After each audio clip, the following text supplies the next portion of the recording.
விளையாடலை எப்படி விளையாடணும் அப்படின்னா நல்லா புரிஞ்சுங்க. இது ஒரு கேம், எல்லாம் உண்மை மாதிரியே தெரியும், ஆனா எதுவும் உண்மை கிடையாது. எதுவுமே உண்மை கிடையாது. நைட்டு தூங்குறீங்க, கனவு வருது, கனவு எவ்வளவு ரியாலிஸ்டிக்கா இருக்கு. டக்குனு எவனா கொலை பண்ற மாதிரி வந்துச்சுன்னா படாரு தூக்கி, ஐயோ நல்ல வேலை உயிரோட தான் இருக்குமா, கனவா அது, நான் கூட உண்மைன்னு நினைச்சிட்டேங்க. அப்ப அது எவ்வளவு ரியலிஸ்டிக்கா இருக்கு, இருக்கா இல்லையா? அவ்வளவு உண்மையா இருக்கு, அவ்வளவு ரியலிஸ்டிக்கா இருக்கு. உண்மை மாதிரியே கனவு உண்மை இல்ல. அதுக்கு இதுக்கு பெரிய டிஃபரன்ஸ்லாம் இல்ல. அது ஷார்ட் டைம் கனவு, இது லாங் டைம் கனவு. இப்ப புரியாது உங்களுக்கு, அது சொன்னா புரியாது. தூரிய விழிப்பு ஏற்படும் போதுதான் புரியாது, புரியாது.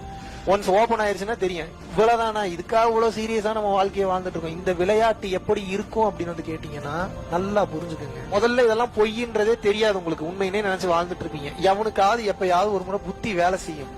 எப்ப வேலை செய்யணும், எதுக்கு நம்ம இவ்வளவு தூரம் சம்பாதிக்கிறோம், சாப்பிடுறோம் தூங்குறோம், பொண்டாட்டி பிள்ளைங்க பார்க்க இதே செஞ்சுக்கிட்டு இருக்கமே 24 மணி நேரமும், ஒரு வருஷம் ஃபுல்லா இதே பண்ணிட்டு இருக்கிறமே, எதுக்குதான் இதெல்லாம் பண்றோம்ன்ற கேள்வி முதல்ல எப்ப ஒருத்தனுக்கு உதயம் ஆகுதோ அப்ப அவனுக்கு இறைவனோட அனுகிரகம் அவன் மேல பற்றுக்குன்னு அர்த்தம். என்ன கம்ப்ளீட்டா கிடைக்கல. இப்ப முதல்ல அந்த ஆப்ஷனை கொடுப்பாரு. அப்படி ஒரு எண்ணத்தை அவர் தான் ஏற்படுத்த வைக்கிறாரு.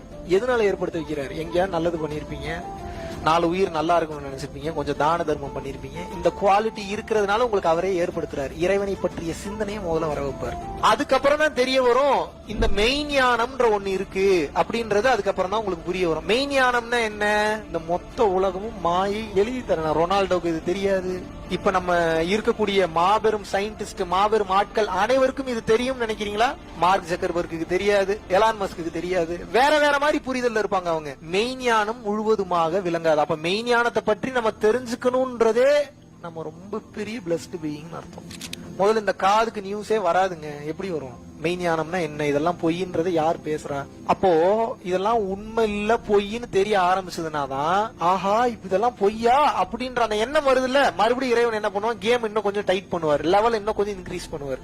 ஆஹா கண்டுபிடிக்கிறானே இவனை விடக்கூடாதுன்னு சொல்லி கொஞ்சம் லாக் பண்ணுவார். எப்படி லாக் பண்ண, டஃப் பண்ணுவார். என்ன பண்ணுவாருன்னா உங்களுக்கு கஷ்டம் எல்லாம் கொடுக்க மாட்டாரு. இதனால வரைக்கும் எதுக்கு ஆசைப்பட்டீங்களோ அதை 2 கொடுப்பாரு. உங்களுக்கு கல்யாணமே ஆகலையா, 2 பொண்டாட்டிக்கு வாய்ப்பு ஏற்படுத்துவார். என்னங்க இது, முதல்ல நான் ஒண்ணுக்கே வழி இல்லாம இருந்தேன், 2 ஆப்ஷனை கொண்டு வந்து கண்ணு எதங்க சூஸ் பண்றது? அப்படியே நீங்க மெய் சிலிர்த்து உருகுவீங்க. நீங்க சூஸ் பண்ணிடலாமா வேணாமா? புள்ளையே இல்லைன்றீங்களா, டக்குன்னு குழந்தை பிறக்கும். பணங்காசே இல்லன்னு நினைச்சீங்களா, டக்குன்னு ஏதோ ஒரு இடத்துல இருந்து உங்களுக்கு அமௌண்ட் ரெடி ஆகும்.